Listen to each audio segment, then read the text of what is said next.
আসসালামু আলাইকুম। আশা করছি আপনারা প্রত্যেকে ভালো আছেন, সুস্থ আছেন। আমিও আলহামদুলিল্লাহ ভালো আছি। আজকে অনেক গুরুত্বপূর্ণ একটা প্রশ্নের উত্তর নিয়ে এসেছি। আপনারা আমাকে অনেকেই দীর্ঘদিন যাবৎ প্রশ্ন করতেছেন, কমেন্ট করতেছেন, ইনবক্সে মেসেজ দিচ্ছেন যে, "ভাই, আমার গরুটা হঠাৎ করে পানি কম খাচ্ছে। তাহলে এটার করণীয় কি?" আমি অনেককেই উত্তর দিয়েছি। তো আজকে চাচ্ছিলাম যে এই গুরুত্বপূর্ণ বিষয়টা আপনাদের সকলের সামনে শেয়ার করি। এটা আমার সিজন 2 ভিডিও নাম্বার 4 এবং এই সিজনে আপনাদের থেকে আমার যেটা চাওয়া যে ভিডিওগুলো ভাই একটু শেয়ার করবেন, একটু লাইক করবেন এবং বাংলাদেশের কে কোন জায়গা থেকে, কোন উপজেলা, কোন জেলা থেকে আমার এই ভিডিওটা দেখতেছেন একটু কমেন্টে জানাবেন। তাহলে বুঝতে পারবো যে কোন এলাকায় আমার শুভাকাঙ্ক্ষী ভাই বোনেরা বেশি আছে। তো আজকের ক্লাসটা খুবই গুরুত্বপূর্ণ হতে যাচ্ছে। আপনারা যাদের দরকার তাদের তো লাগবেই, পরবর্তীতে আরও অনেকের দরকার হবে। তো ক্লাসটা আমি বিশ্বাস করি আপনারা উপভোগ করবেন এবং ক্লাসটা আপনাদের ভালো লাগবে। তো চলেন আমরা ক্লাসটা দেখি। আপনার গরু বা যে কোনো গরু কতটুকু পানি খাবে এটা কিছু বিষয়ের উপর নির্ভরশীল। ঠিক আছে? প্রথমত গরুর আকার, ওজন একটা ব্যাপার। ২ নম্বর ওই গরুটা গাভীন কিনা, এটা একটা ব্যাপার। ৩ নম্বর ওই গরুটা কতটুকু দুধ দেয়, সেটা একটা ব্যাপার। ৪ নম্বর ওই খাবারের মধ্যে লবণ এবং খনিজ লবণ কত আছে, ঠিক আছে, সেটা একটা ব্যাপার। ৫ নম্বর আবহাওয়া একটা ফ্যাক্ট, যে কোন আবহাওয়া। যেমন বাংলাদেশে আমরা ৬ ঋতুর দেশ হলেও আমরা ৩টা ঋতু সম্পর্কে ভালো জানি। শীতের সময় তো শীত, যে সময় প্রচণ্ড তাপ, বৃষ্টিপাত হয় না সেটা গ্রীষ্ম, আর যে সময় রোদ পাশাপাশি বৃষ্টি হয় সেটাকে আমরা বর্ষা জানি। এই ৩ ঋতু, বাকি ৩ ঋতু বই পুস্তকে। তো এই ঋতুর উপর নির্ভর করেও এই প্রাণীর পানি পান করা নির্ভর করে। এবং সর্বশেষ জিনিস যদি বলি যে খাবারের ধরন, এটা খুব ইম্পর্ট্যান্ট। যে কি ধরনের খাবার খাওয়াচ্ছেন এটার উপর নির্ভর করে আপনার গবাদি পশুর পানির যে চাহিদা এটা অনেকটা নির্ভর করে। তো আজকের ক্লাসটাই মূলত এই জিনিসটি আমরা ডিটেলসে দেখব। এরপরে আপনারা অনেকেই উত্তর পাবেন এবং শেষে আমি আরো সুন্দর করে বলার চেষ্টা করব। তো চলেন আমরা এই প্রত্যেকটা জিনিস ভালোভাবে দেখি। প্রথম টপিক, যে গরুর আকার এবং ওজন। নর্মালি যার শরীর যত বড় তার তত বেশি পানি দরকার। তাহলে যে তুলনামূলক ছোট তার পানি কম দরকার, যে তুলনামূলক বড় তার পানি বেশি দরকার। এটা হলো প্রথম কথা।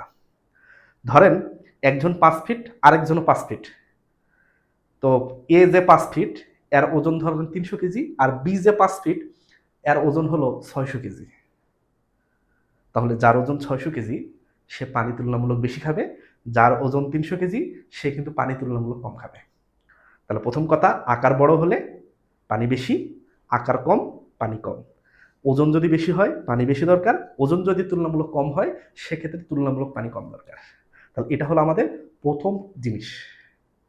তো এই হলো, মনে রাখবেন যে ওজন দেখে এবং আকার আকৃতি দেখে আমরা বুঝতে পারবো যে এই গরুটা তুলনামূলক কম পানি খেতে পারে না বেশি পানি খেতে পারে। এখন কথা হলো গাভীন গরুর জন্য পানি দরকার। গাভীন মানে একটা গাভীর ভিতর তো একটা জীবন আছে, তার একটা নিজের জীবন, মানে দুইটা জীবন। তাহলে ভ্রূণের একটা বৃদ্ধি আছে। গাভীন অবস্থায় কিন্তু সব খাবারই গাভীর বেশি লাগে। যখন সে প্রেগনেন্ট তখন সব খাবারই বেশি লাগে। কারণ প্রথম কারণ হলো নিজের বডি কন্ডিশনের জন্য, শরীরের যে ওজন সে ওজন ধরে রাখার জন্য একটা খাবার দরকার। ২ নম্বর হলো তার দেহে যে ভ্রূণটা আছে এই ভ্রূণের বৃদ্ধির জন্য একটা খাবার দরকার। ৩ নম্বর সে যখন বাচ্চা দিবে তখন দুধ প্রোডাকশন হবে, তাই তো? এটার জন্য কিন্তু একটা এক্সট্রা খাবার দরকার। তাহলে যখন একটা গাভীন থাকবে, প্রেগনেন্ট থাকবে, তখন কিন্তু নর্মালি সে পানি একটু বেশি পান করবে, এটা নর্মাল। তার কারণ ভ্রূণের বৃদ্ধি, তরল ভারসাম্য এবং দুধের প্রস্তুতি, এই কারণগুলোর কারণে গাভীন গরুর পানি বেশি দরকার, যেটা কম গাভীন না সেটার পানি তুলনামূলক কম দরকার। তাহলে প্রথম টপিক বললাম আকার ওজন, এবং ২ নম্বর জিনিস বললাম যে গাভীন অবস্থা। তাহলে গাভীন অবস্থায় গরুর জন্য তুলনামূলক বেশি পানি দরকার। ৩ নম্বর যদি আমরা বলি দুধের উৎপাদন, দুধের ম্যাক্সিমাম অংশই পানি। তাহলে একটা গরু যদি ধরেন ২০ কেজি দুধ দেয়, হ্যাঁ 20 কেজি দুধ দেয়, এখানে প্রায় 16-17 কেজি পানি, 16-17 কেজি পানিই থাকে। কারণ দুধের এই প্রায় 87 থেকে 88% পানি। তাহলে বোঝেন, তাহলে দুধ যদি পানি হয় তাহলে বেশি পানি না খেলে তো বেশি দুধ উৎপাদন করবে না। ধরলাম একটা গরু দুধ দেয় 10 কেজি, আরেকটা গরু দুধ দেয় 20 কেজি, তাহলে নর্মালি যে 20 কেজি দুধ দেয় তার দুধ প্রোডাকশনের জন্য হলেও তুলনামূলক বেশি পানি পান করবে, এবং যার 10 কেজি দুধ হয় সে তুলনামূলক কম পানি পান করবে। তাহলে মনে রাখবেন, দুধের প্রোডাকশন যদি আরও বাড়ে তাহলে সে আগের থেকে আরও বেশি পানি পান করবে। আমরা দেখি নর্মালি যেগুলা 20-25 লিটার দুধ দেয় যে গাভীগুলা, দেখি যে 80 কেজি বা 80 লিটার, 90 লিটার, 85 লিটার, 75 লিটার এরকম পানি সারাদিনে খায়। আরও বেশি খেতে পারে যদি আরও বেশি দুধ প্রোডাকশন দেয়। তাহলে বোঝেন, তাহলে এই দুধের সাথে বা দুধ বৃদ্ধির সাথে এই পানি গ্রহণ অনেকাংশে নির্ভরশীল। দুধ বেশি পানি গ্রহণ বেশি, দুধ কম পানি গ্রহণ কম। এখন যদি আমরা বলি লবণ এবং খনিজ লবণ গ্রহণ, শোনেন, দেহের ভিতর একটা ভারসাম্য বজায় রাখতে হয় লবণ পানির। ঠিক আছে, দেহের ভিতর লবণ পানির একটা ভারসাম্য বজায় রাখতে হয়। এটাকে আমরা অনেক ক্ষেত্রে বলতে পারি অসমোরেগুলেশন, যে দেহের ভিতরে লবণ এবং পানির ভারসাম্য কিভাবে রক্ষা হয়। তো আপনারা যখন খাবারের ভিতর বেশি বেশি লবণ দিবেন, তো এই লবণের ভারসাম্য রক্ষা করার জন্য হলেও এই গবাদি পশুটাকে তুলনামূলক কিন্তু আগের থেকে বেশি পরিমাণে পানি পান করতে হয়। ঠিক আছে, কিন্তু লবণ আবার খুব বেশি মাত্রায় দেওয়া যাবে না, সমস্যা। তো এটা আমি আপনাদের বোঝার জন্য বললাম যে খাবারে যদি লবণের পরিমাণ বেশি থাকে, খনিজ লবণের পরিমাণ বেশি থাকে, মানে যে পরিমাণ দরকার তার থেকে বেশি, তাহলে গবাদি পশুর যে পানি গ্রহণ, এই পানি গ্রহণটা আগের থেকে একটু হলেও বাড়বে। তবে আমরা প্রয়োজনের তুলনায় কোনো কিছুই বেশি দিব না।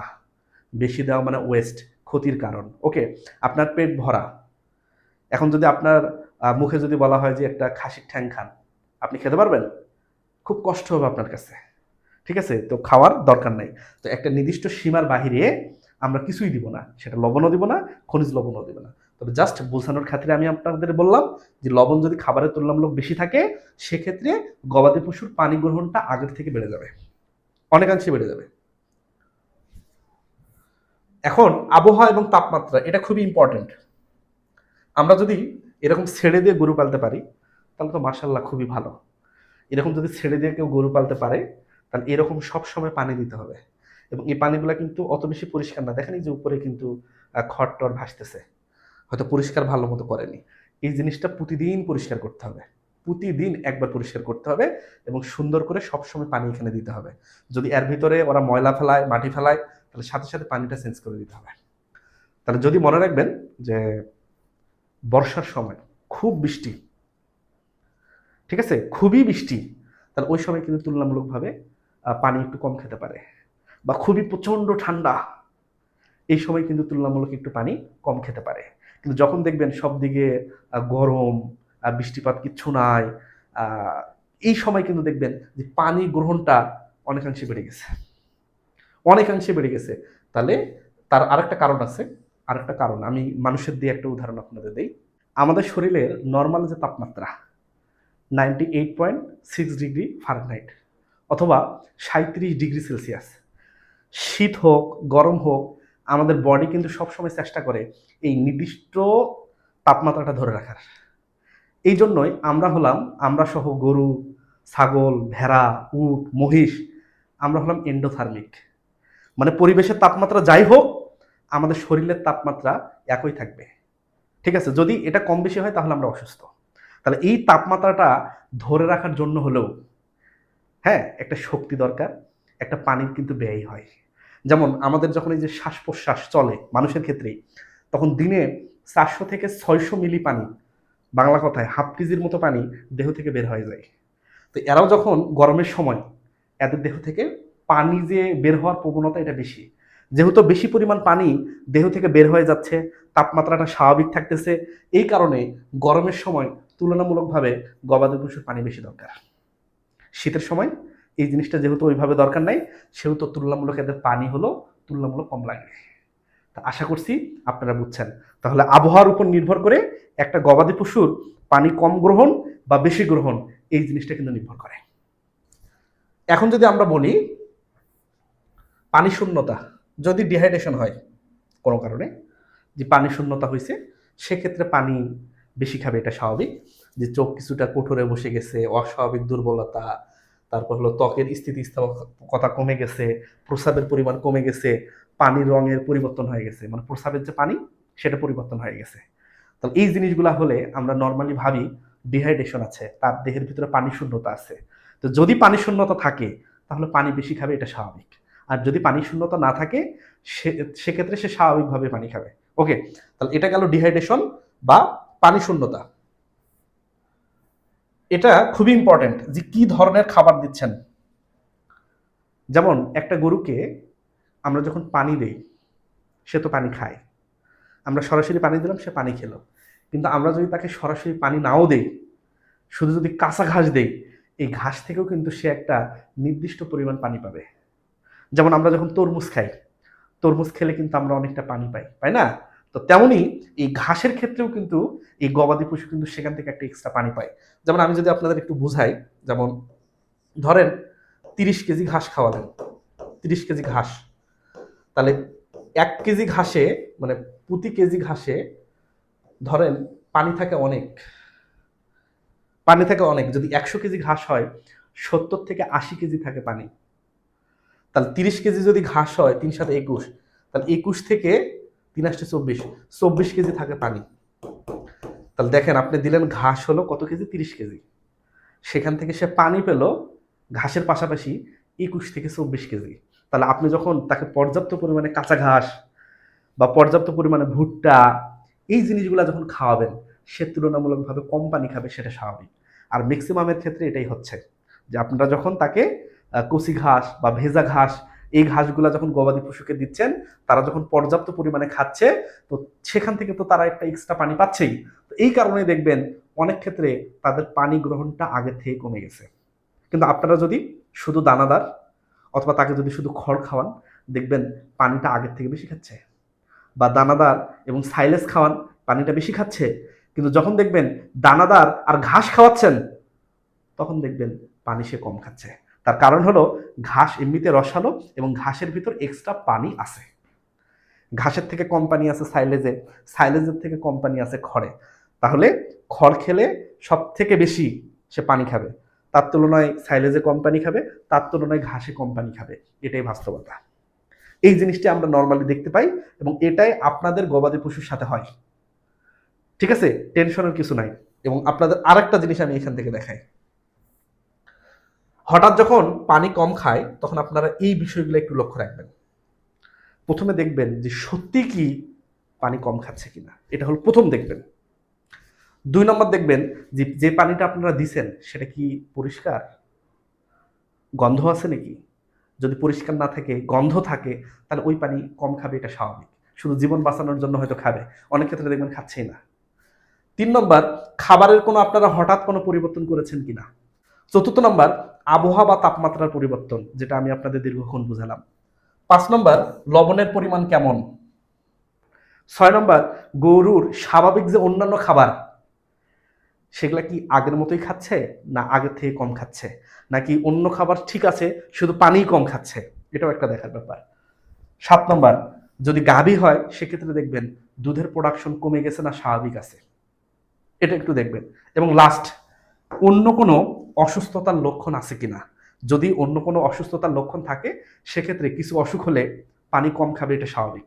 যেমন ধরেন মুখের সমস্যা বা দাঁতের সমস্যা, হ্যাঁ, বা এগুলাতে কোনো ঘা হয়েছে, তো সেক্ষেত্রে তুলনামূলক কম পানি খাবে, সেটা স্বাভাবিক। ঠিক আছে, সেটা স্বাভাবিক। যদি অসুস্থ হয় কিছু অসুখের ক্ষেত্রে, সে পানি কম খাবে। আর বাকিগুলা আপনাদের এই 7টা পয়েন্টের মধ্যে মিলে যাবে, যে অমুক কারণে সে পানি কম খাচ্ছে। আশা করি আপনারা উত্তর পেয়েছেন এবং টেনশন করার কিছু নাই। ঘাস খাওয়ালে পানি তুলনামূলক কম খাবে, এটা স্বাভাবিক। ওকে, টেনশন করার কিছু নাই। তাকে পরিষ্কার পানি দিবেন, সুন্দর পানি দিবেন, সে খাবে। খুব বেশি গরম হলে, খুব বেশি রোদ হলে তুলনামূলক হালকা একটু ঠান্ডা পানি যদি সম্ভব হয়, যে মোটর দিয়ে যদি একটু ঠান্ডা পানি সম্ভব হয়, বা টিউবওয়েল হলে যদি একটু ঠান্ডা পানি সম্ভব হয়, এই পানিটা তাকে সরবরাহ করবেন, আগের থেকে বেশি খাবে। এবং শীতের সময় যে ঠান্ডা পানি দেওয়ার দরকার নেই, তখন যদি তুলনামূলক একটু কুসুম কুসুম গরম পানি দেওয়া সম্ভব হয়, দেখবেন আগের থেকে বেশি খাচ্ছে। অনেক গরু চিটাগুড় খেতে পছন্দ করে, যদি পানিতে হালকা একটু চিটাগুড় দেন দেখবেন অনেক ক্ষেত্রে গরু আগের থেকে বেশি পানি খাচ্ছে। ওকে, তাহলে এই হলো মেন কারণ। আশা করি আপনারা বুঝছেন। যদি ক্লাসটা ভাই ভালো লাগে অন্তত একটা কমেন্ট করবেন কোথা থেকে আপনারা দেখতেছেন, আর ভালো লাগলে তো অবশ্যই একটা শেয়ার দেবেন। তো ভালো ভালো থাকেন, সুস্থ থাকেন, দেখা হচ্ছে আপনাদের সাথে নেক্সট ক্লাসে। আল্লাহ হাফেজ।